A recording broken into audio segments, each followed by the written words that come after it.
이사야 40장 27절부터 31절 말씀 우리 번갈아서 읽고 마지막 절은 같이 읽겠습니다. 야곱아 어찌하여 내가 말하며 이스라엘아 내가 이르기를 내 길은 여호와께 숨겨졌으며 내 송사는 내 하나님에게서 벗어난다 하느냐. 너는 알지 못하였느냐 듣지 못하였느냐 영원하신 하나님 여호와 땅끝까지 창조하신 이는 피곤하지 않으시며 공비하지 않으시며 명절이 한이 없으시며 피곤한 자에게 능력을 주시며 무능한 자에게는 힘을 더하시나니 소년이 피곤하며 곤비하며 장정이라도 넘어지며 쓰러지되. 같이 읽겠습니다. 오직 여호와를 앙망하는 자는 새 힘을 얻으리니 독수리가 날개치며 올라간 같을 것이요 다른 박질하여도 곤비하지 아니하겠고 걸어가여도 피곤하지 아니하리로다. 나는 하나님을 믿는데 왜 어렵고 힘든 일이 생기는가? 이런 고민은 옛날부터 지금까지 기독교 또 다른 종교도 마찬가지겠지만 모든 신앙인들이 동일하게 묻는 질문 중에 하나일 겁니다. 신정론이라고도 하는데요. 이에 대해서 어떤 분들은 네가 잘못해서 그런 건데 회개해. 그렇게 하기도 하고, 어떤 분들은 야 뭐가 아직 채워지지 않았어. 좀 더 열심히 뭔가 하면 채워질 거야. 그렇게 솔루션을 줄 때가 있습니다.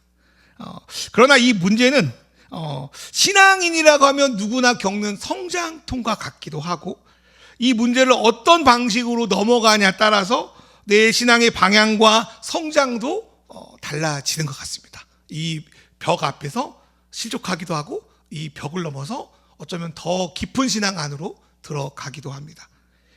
또한 아무리 기다려도 뭔가 변하지 않는 그런 상황 속에서 막 잘 될 거야, 괜찮을 거야, 그런 위로와 희망은 어떨 때는 힘이 되기도 하지만 어떨 때는 더욱더 강한 불신과 강력한 저항을 받기도 합니다. 왜냐하면 그러한 메시지가 희망 고문처럼 느껴지기 때문일 것입니다. 우리가 생각하는 그러한 고민은 오늘 본문 이사야 말씀의 배경인 바벨론 포로기의 남유다 백성들의 고민이기도 했습니다. 이들은 자신들이 믿는 여호와 하나님을 그 당시 최강대국 이집트 손에서 구원해 주신 분으로 믿었습니다. 이를 위해 이집트와 광야에서 수많은 기적을 행했다고 믿었습니다. 그리고 가장 최근에는 예루살렘을 점령하러 왔던 그 바벨론 이전에 아시리아라는 제국이 있었죠. 그 아시리아군을 전멸시키는 장면도 자기 할아버지 때에 목격하기도 했습니다. 그런 하나님으로 믿었는데 우리가 아무리 잘못하고 죄를 지었기로서니 그 바벨로니아, 그 신바벨로니아라는 악한 제국에게 우리의 삶을, 우리의 나라를, 우리의 성을 멸망시키는 것을 그냥 내버려 두시는 것이 도무지 이해가 안 됐습니다. 특히 유다인들은 다른 지역, 전주, 충청, 대구 이런 데는 몰라도 서울, 예루살렘만은 절대로 멸망하지 않을 거를 굳게 믿고 있었어요. 그 당시 사람들이.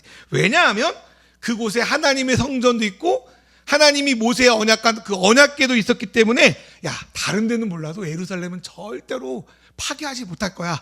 그런 뻔뻔함이 그들에게 있었습니다. 그렇게 죄를 짓고 나쁜 짓을 많이 해도 하나님이 예루살렘 성을 멸망시키지 않을 거야. 그런 믿음이 있었어요. 하지만 그 예루살렘 성이 파괴되고 성전이 파괴되고 언약궤마저 잊어버려요. 그때 이후로 언약궤를 잊어버립니다.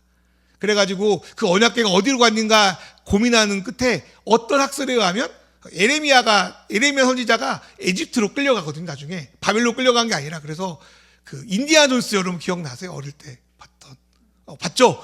같은 세대인데요. 그때 막 애국 피라미드 가가지고 뱀 많은 데서 언약궤 구하고 그러잖아요. 그런 배경에 어쨌든 나오는데, 어쨌든 예루살렘이 파괴되고 성전이 파괴되고 언약궤 먼저 사라져 버리니까 이들의 신앙의 정체성이 크게 흔들립니다.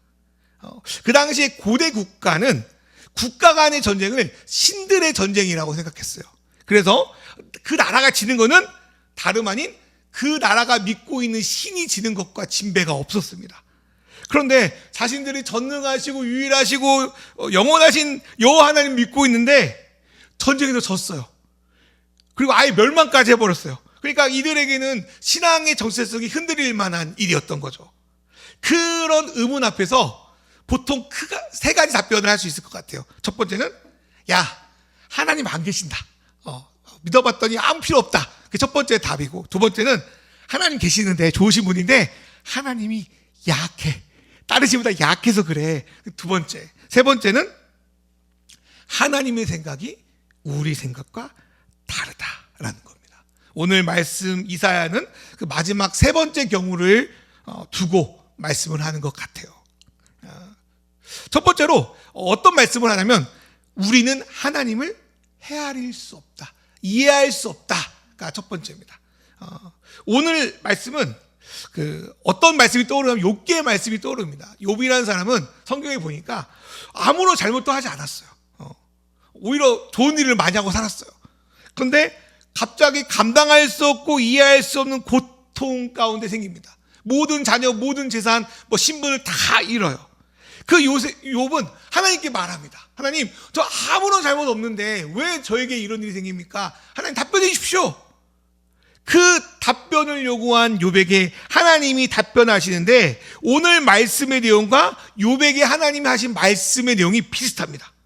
하나님이 욥에게 답변하실 때 이런 말씀을 하세요. 제가 적어놨는데 38장 4절에 보니까 욥기, 내 땅에 기초를 놓을 때 네가 거기 있기라도 하였느냐? 네가 그처럼 많이 알면 내 물음에 대답해 보아라. 이 말씀은 이런 거죠. 내가 이 세상을 창조할 때 너 거기 있었냐? 내가 이 세상을 창조하는 모든 과정 가운을 네가 알고 있니? 그러니까 어떤 말이냐면 너의 지금의 지식과 지금의 머리로 하나님의 계획과 뜻을 다 이해할 수 없다는 것을 인정하라는 겁니다. 이사야서도 마찬가지죠.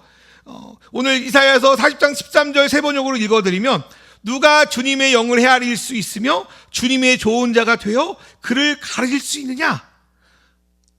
누구도 주님을 이해할 수 없고 헤아릴 수 없고 주님께 하나님 이렇게 하셔야 됩니다, 저렇게 하셔야 됩니다라고 가르칠 수 없다고 말하는 거예요. 우리가 하나님을 믿음으로 기독교는 작은 것을 알아요. 예수님을 알아요. 그러나 그 작은 것을 안다고 해도 감히 자신이 하나님의 모든 것을 안다고 말할 수 없다라고 합니다. 그래서 하나님을 알면 알수록 교만해지는 게 아니라 겸손해집니다. 과학자들이 그런 말 하더라고요. 우주를 알면 알수록 겸손해진다고. 근데 어떤 분들은 하나님을 안다고 해서 교만하고 자기가 마치 하나님처럼 말하는 것은 하나님을 오히려 모르는 것과 같습니다. 다 헤아릴 수 없고 다 알 수 없는 그 신비, 그 경외의 하나님과 대척점에 있는 것이 바로 우상입니다. 우상은 기본적으로 인간이 하나님을 조종할 수 있고 때로는 달래가지고 자기가 원하는 대로 인도할 수 있다고 믿는 신앙입니다. 그래서 때로는 하나님을 믿는다면서 우상적으로 신앙이 나아갈 수도 있어요. 그러나 우리가 믿는 이스라엘 하나님은 우리가 하나님께 요청을 드릴 수 있어요. 하나님 이런 거 해주세요, 저런 거 해주세요. 그러나 우리가 그 모든 것을 통제하고 원하는 것을 얻을 수 있는 분은 아닙니다. 그래서 모세가 하나님을 처음 만났을 때 하나님 누구세요? 라고 물어봤을 때 하나님 뭐라고 말하냐면 나는 이 세상 그 무엇에 얽매이지 않는 스스로 있는 자다 라고 답변하시기도 했습니다. 또한 사람들은 우상을 통해서 세상의 강성함, 물질 등을 얻을 수 있다고 합니다. 문제는 기독교의 하나님을 마치 우상처럼 생각하는 데 있습니다. 그래서 어떤 기독교인들은 마치 그 다신교 시절에 있었던 모든 무상을 다 뭉뭉 들어서 다 합쳐놓은 종합선물 세트가 하나님으로 생각하기도 합니다. 그렇지 않습니까? 물의 신, 바다의 신, 모든 신을 다 뭉뚱거려가지고 하나님이라고 말하는 거죠. 그러나 유일신이라고 하는 것은 하나님이 우리가 보고 만지고 느끼고 소유하는 그 모든 것 위에 있다라는 신앙입니다. 하나님 대빵이야 이런 게 아니라 우리 하나님은 우리가 보고 만드는 모든 물질 위에 있다, 다른 차원에 있다라고 말하는 거예요. 그래서 이것은 우리가 중요하게 여기는 것, 추구하고 바라는 것과 다른 하나님이에요. 전혀 다른 차원에 있던 하나님이에요. 그래서 제가 예전에 저희 동창들과 만났을 때 작년 연말이었는데 이제 목사인 거 아니까 그중에 한 명이 물어보는 거예요. 저희가 미션 스쿨 고등학교 나왔거든요. 그러니까 다들 예배는 드렸어. 그 당시 교회는 잘 안 나가. 어떤 친구가 저한테 야 너희는 왜 너희 하나님은 유일하다고 하냐, 편협한 거 아니냐 물어봐요. 저한테 물어봐요. 그래서 제가 그렇게 답변했어요.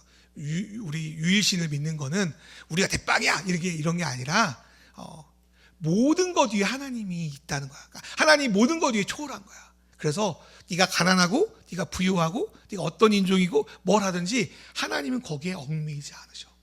그래서 우리가 하나님께 유일하게 나아갈 수 있는 거야. 어떤 기준도 하나님을 설명할 수 없어. 뭐 그런 식으로 답변했더니 그 친구가 그런 말 하더라고. 야, 하나님 만약 그런 하나님이면 믿을만 하겠다. 모든 것들을 차별하지 않고 모든 것 위에 계시니까 그 세상에 있는 것들로 평가하지 않는다. 왜? 그분은 다른 존재에 계신 분이기 때문에. 그렇게 말씀을 했던 거 있는데, 하나님은 모든 것 위에 계시다는 게 이 땅에 있는 모든 권력과 돈과 우상의 대빵이 아니라 그 모든 것과 아예 다른 새로운 차원에 있다는 그 하나님을 유일신 하나님으로 우리가 믿습니다.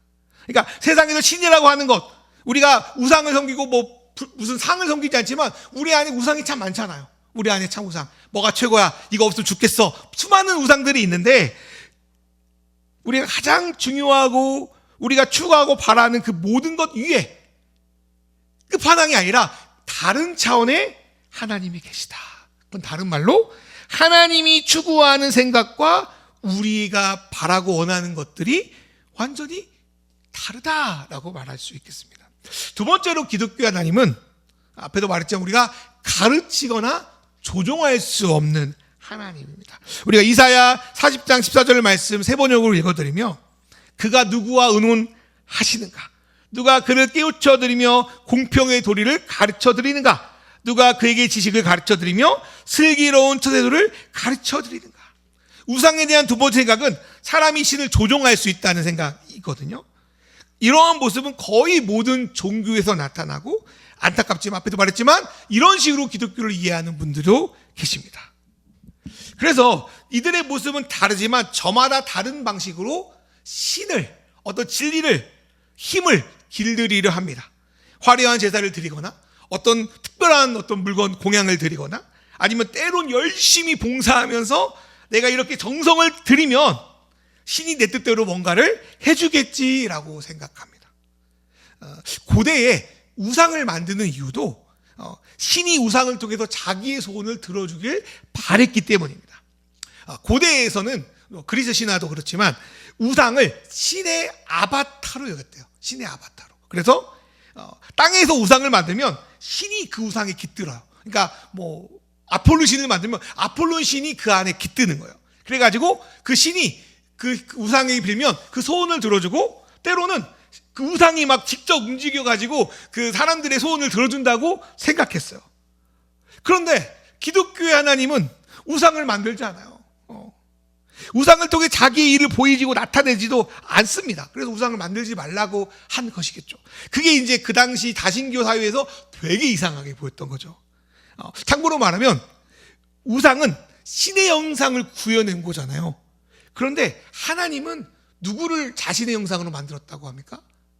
인간을 자신의 형상으로 만들었다고 해요. 그러니까 보통 그 당시 종교는 신의 형상을 우상으로 만들었는데, 기독교 하나님은 인간을 자기 형상으로 만들었다고 하는 거예요. 그러니까 그래서 하나님의 아바타가 우상이 아니라 우리 인간이 되는 거예요, 기독교 안에서는. 그래서 물질을 만들고 우상을 만들고 그에 종속되는 게 너희가 아니라 너희 자신이 하나님의 형상이 되어 살아라는 게 기독교의 메시지입니다. 우상은 그 당시 살아가는 이의 가치와 체계와 제도를 정당화하는 수단이기도 했어요. 그리스 로마 신화를 예를 들면 사람들은, 신들도 서로 경쟁하고 싸우고 자기 권력을 차지하는데 인간이라고 그렇게 할 게 뭐야? 그래서 약육강씨의 다툼을 정당화하는 게 신화이기도 했습니다. 또한 신들도 계급 있잖아요. 가장 높은 신 제우스, 뭐 아폴론, 뭐 아테네, 이런 12신, 가장 센 신, 그 다음에 밑에 좀 판신, 뭐 이런 신, 좀 낮은 신, 뭐 이렇게 계급을 만드는 것처럼 우리 인간사에도 신처럼 계급이 있다. 그래서 거기에 순응하고 복종하는 메시지가 그 종교 안에 있었던 겁니다. 그런데 기독교 하나님은 좀 다르죠. 갈라디아서 3장 28절의 말씀을 읽어드리면, 유대 사람도 그리스 사람도 없으며 종도 자유인도 없으며 남자와 여자가 없습니다. 여러분 모두가 그리스도 예수 안에서 하나입니다. 그러니까 기독교 하나님은 이 세상을 초월하신 하나님 앞에 모든 정사, 권세, 인종, 성별, 이게 아무런 창의가 되지 않는 거예요. 계급이 되지 않는 거예요. 그 앞에 신분, 성별, 국적들이 아무런 의미가 없는 거예요. 그 당시 로마 시민권이 최고의 시민권이었는데, 계급이었는데, 그게 있으나 없으나 하나님 앞에서 평등하다는 거예요. 스스로 계시고 감히 조종할 수 없는 그분 앞에 우리가 가진 모든 것들은 별 의미가 없는 거예요. 하나님은 너 자신 그 자체가 의미가 있는 거예요. 그래서 우리는 단독자로 나아갈 수 있다라고 말합니다. 이게 이제 로마 사람들에게는 되게 자기의 어떤 정치 체계를 흔드는 요소가 돼서 초반에 그렇게 박해했던 거죠. 하나님은 조종하는 대상이 아닙니다. 호기심을 가지고 그분을 향해 알아갈 수는 있어요. 그러나 모든 것을 알 수 없습니다. 하나님을 알면 알수록 내가 좀 알았으니까 이제 더 이상 흥미 없어, 뭐 그런 게 아니라 그분을 경외하고 신비롭게 바라보게 됩니다. 그게 하나님은 우리가 하나님 조종할 수 없는 이유입니다. 세 번째로 우리는 하나님께 우리가 생각하는 것과 다른 새로운 또 다른 양식을 얻습니다. 아이가 가지고 싶은 것과 어른이 그 아이에게 주고 싶은 건 다릅니다. 아이는 그 사탕 하나에도 만족하고 그거 뺏으면 막 세상을 잃은 것처럼 통곡하는데, 어른들은 오히려 너에게 사탕이 별로 안 좋으니까 그거를 막 빼앗고 안 주려고 합니다. 앞에서 말씀드렸지만 우리는 하나님을 안다고 하지만 실제 모든 걸 알지 못하잖아요. 우리의 욕구와 어른의 하나님의 욕구가 다른 것처럼 어른과 아이가 욕구가 다릅니다. 저는 그런 면에서 신앙생활은 이런 것 같아요. 우리의 입맛을 하나님의 입맛으로 바꾸는 과정이 아닐까 생각합니다. 우리 하나님이 입맛과 우리 입맛이 다른 거죠. 하나님이 바라시는 것과 우리가 원하는 것이 다른 거죠.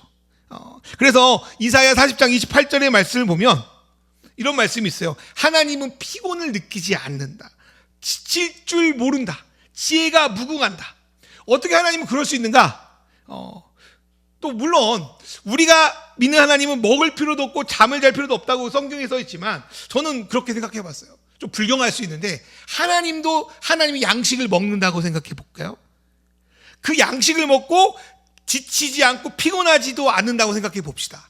그러면 하나님은 무엇을 먹고 그렇게 살아갈 수 있는가? 우리가 배고플 때 먹는 것을 먹을까요? 우리가 성공을 위해서 뭔가 하는 것들을 하나님도 먹을까요? 우리가 건강관리를 위해서 먹는 영양제로 하나님 먹으셔서 그렇게 건강하신 걸까요? 우리가 스트레스 풀려고 하는 여러 가지 활동을 하나님도 하셔서 피곤치 않고 곤비치 않을까요? 전제 하나님도 뭘 먹는다고 하는 전제 위에서 이렇게 말씀드리는 거예요. 하나님이 무언가를 먹고 마신다면 우리 인간이 먹고 마시는 것과 전혀 다른 어떤 것을 양식으로 삼아서 먹고 있지 않을까요? 잠시 고대 사회로 넘어가면 고대 사회에도 신들이 뭘 먹는다고 생각했어요. 그 먹어서 신들이 힘을 가지고 영생을 누린다고 생각했습니다. 대표적으로 그리스 신화에서 신의 음식이 있습니다. 그게 제가 찾아보니까 암브로시아라는 음식과 넥타르라는 음료였어요. 그걸 먹고 마실 때 신의 권능과 신의 영생을 누린다고 그 당시 사람들이 믿었어요. 그런데 그런 배경에서 요한복음을 보니까 우리가 알지 못하는 신의 양식이 등장합니다. 요한복음 4장 32절을 세 번을 읽어볼까요? 요한복음 4장 32절을 제가 읽어드릴까? 시작. 그러나 예수께서는 그들에게 말씀하시기를 나에게는 너희가 알지 못하는 먹을 양식이 있다. 이 말씀의 배경은 먹을 거를 구하러 마을에 갔다 온 제자들에게 예수님이 나에게는 너희가 알지 못하는 양식이 있다고 말씀하신 장면이에요.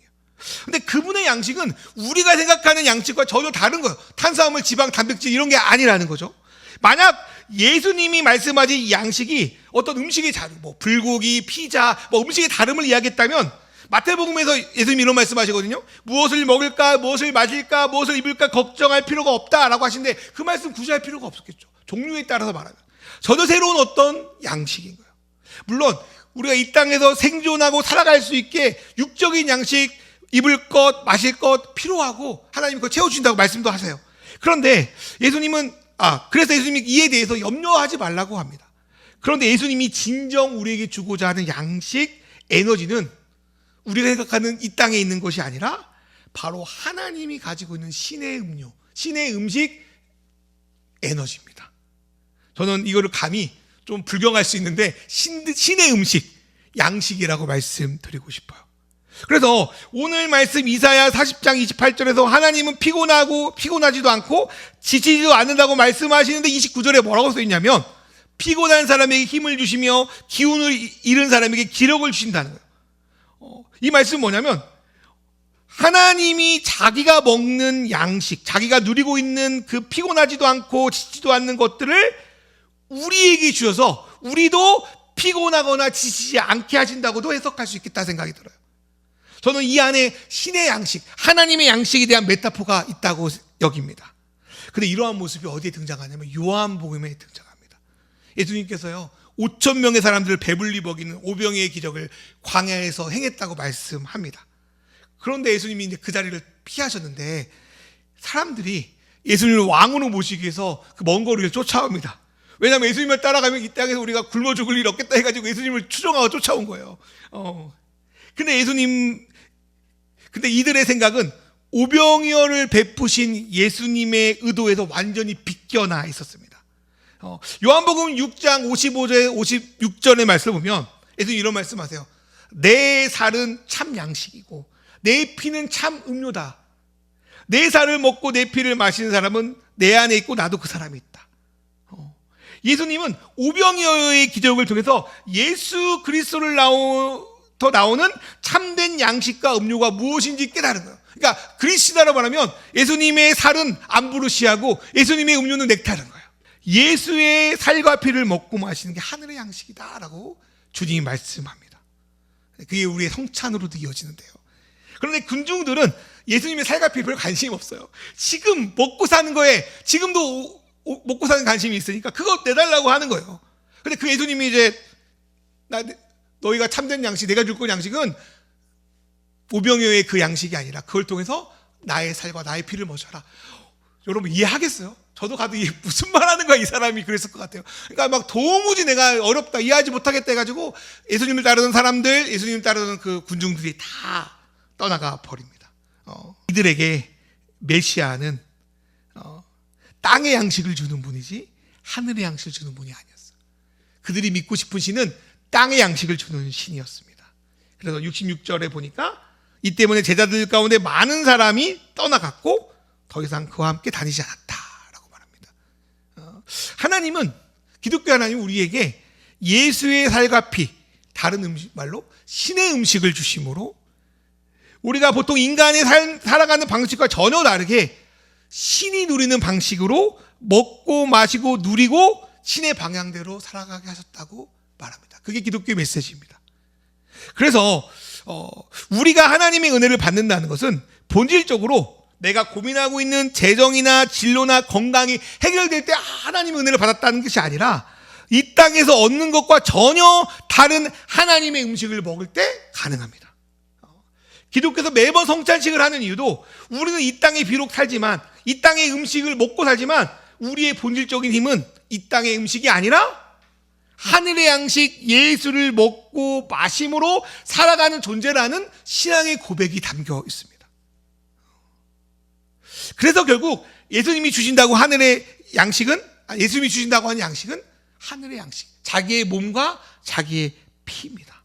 예수님이 주신다고 하는 힘은 세상의 힘이 아니라 그 세상의 힘 속에서도 눌리지 않는 새로운 힘, 바로 하늘의 힘입니다. 기독교에서 하나님 주시는 양식 그 새 힘은 너희가 세상을 가져서 대빵이 되라는 것이 아니라 너희 인간이 추구하고 있던 왼쪽의 방식이 아니라 하나님 주시는 새로운 오른쪽의 방식으로 나아가라는 전혀 방향이 다른 양식입니다. 이 메시지가 저와 여러분에게 올무가 되게 해서 넘어지게 만들지 아까 많은 사람이 떠난 것처럼 아니면 이를 통해 하늘의 양식을 추구하는 사람이 될지 모르겠어요. 저는 많은 기독교인들이 이 메시지를 정말 알면 아까 요한복음이 말했던 사람처럼 예수를 믿고 내가 땅의 음식을 계속 추구하려고 했는데 그거 안 주신다고 더 이상 한번 맛보면 주고 많이 떠날 것 같아요. 예수님이 오병이어를 주신 거는 그걸 통해서 하늘의 양식을 바라보라고 했지 계속 그것만 추구하라고 한 거 아니셨거든요. 올무가 아니라 저와 여러분이 이 말씀이 하늘의 양식을 추구하는 새로운 방향으로 나아갔으면 좋겠습니다. 이사야 40장 30절의 말씀처럼 우리는 이 땅에서 피곤하고 지치고 넘어집니다. 비록 젊은이들이 피곤하고 당정들이 비틀거리 있는 것처럼 우리 비틀거립니다. 그런데 주님을 소망하는 자들은 일반적으로 우리가 힘, 에너지라 생각하는 것과 전혀 다른 힘, 하늘로부터 주시는 에너지를 얻습니다. 그 힘, 하나님의 음식 예수가 주신 힘이 오늘 이사야 40장 31절의 말씀 보니까 우리를 독수리 날개치며 올라가게 하고 뛰어도 지치지 않고 걸어도 피곤하지 않는 힘을 주신다는 거예요. 하나님이 문제를 해결해 주시는 거 참 중요합니다. 왜냐하면 당장 먹을 게 없고 당장 필요한 돈이 없고 당장 어떤 문제가 해결되지 않으면 너무 괴롭습니다. 저도 마찬가지예요. 저도 늘 괴로워합니다. 근데 그 문제 해결만 바라고 있으면 그 기다리는 시간이 매우 지루하고 초조합니다. 그러나 그 속에서 버티어 나갈 수 있는 것은 하늘의 양식을 받을 때입니다. 우리가 원하는 하나님 이것만 주시면 저 살 수 있을 것 같아요. 이것만 주시면 저 걸어갈 수 이런 물질만 주시면 저 잘 될 것 같아요. 저 이런 기도 은근히 어쩔 수 없는 자연 생각이에요. 근데 하나님은 그것과 다른 하늘의 양식을 주신다고요. 때로는 열받아요. 하나님 왜 이거 하늘의 양식 말고요 이거 주시라고 하는데 하나님은 너희 몸은 이제 예수를 통해서 이런 거예요. 이제까지는 가솔린으로 가는 사람인 줄 알았는데 너희는 이제 바뀌어서 전기로 가는 사람이야. 이제 거기다 가솔린 넣지 말고 전기 충전해도 살아. 하나님이 그렇게 하신다.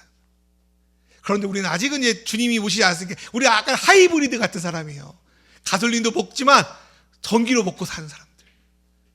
그게 저는 이 땅에 그리스도인이 살아가는 방식이 맞을까. 그래서 점점 우리가 주님을 알아갈수록 가솔린으로 살아가는 것들은 필요하지만 좀 줄어들고 전기로 살아가는 영역이 늘어나기 시작하는 것 같아요. 그게 어쩌면 영성이 아닐까라는 생각이 듭니다. 이스라엘 백성이 40년 광야의 시간을 견딜 수 있었던 것은 하늘에서 만나를 내려줬기 때문에요. 그래서 어떤 그 성경의 저자들이 이런 말해요. 나 광야로 가고 싶다. 가나안 땅에 들어온 것보다 광야에서 하늘의 양식을 누려서 살았던 게 더 좋았겠다. 광야가 어떤 가나안 땅으로 들어가기 위한 40년 동안 지루한 것이 아니라 그 40년의 광야 가운데 하늘의 양식을 먹고 살았다는 거예요. 그게 그들의 기쁨과 은혜였다는 거예요. 우리가 지금 이 땅을 살아갈 수 있는 것은 매일매일 하늘의 양식을 먹고 살 때 기독교인들은 가능합니다. 우리 마가복음 4장 4절을 보니까 유명한 말씀이죠. 사람이 빵으로만 살 것이 아니라 하나님의 입으로 나오는 모든 말씀을 살 것이다. 아주 유명한 말씀인데요. 예수님 말씀처럼 우리는 떡으로만 살아가는 사람이 아니고 이 땅의 물질로만 살아가는 사람이 아니고 물질이 필요 없다는 게 아니고 그거로만 살아가는 사람이 아니라 하이브리드, 하늘의 떡, 하나님의 말씀, 예수로 함께 살아가는 자들입니다. 그 양식이 오늘 우리에게 새로운 힘을 주셔서 다른 사람들과 전혀 다른 에너지로, 전혀 다른 연료로 이 땅을 살아가게 된다라고 오늘 말씀합니다. 우리는 하나님을 다 이해할 수 없어요. 내가 하나님을 조종해서 내가 원하는 걸 받아내는 것은 기독교 신앙도 아닙니다. 그러나 하나님은 우리가 이 땅에 살아갈 수 있도록 오늘 필요한 육적인 양식을 줄 뿐 아니라 하늘의 양식으로 우리의 삶의 에너지를 바꿔 가십니다. 하나님 우리가 사는 세계 밖에 위에 계십니다. 하나님의 관점은 우리가 보고 듣고 만지는 그 오감을 초월하십니다. 그분의 기준은 세상의 어떤 것과도 맞지 않습니다. 그런 분이 우리에게 하늘의 양식인 예수님을 주셨습니다. 그 양식을 먹고 마실 때 우리는 이 땅에서 세상과 다른 새로운 힘으로 에너지로 굴러갑니다.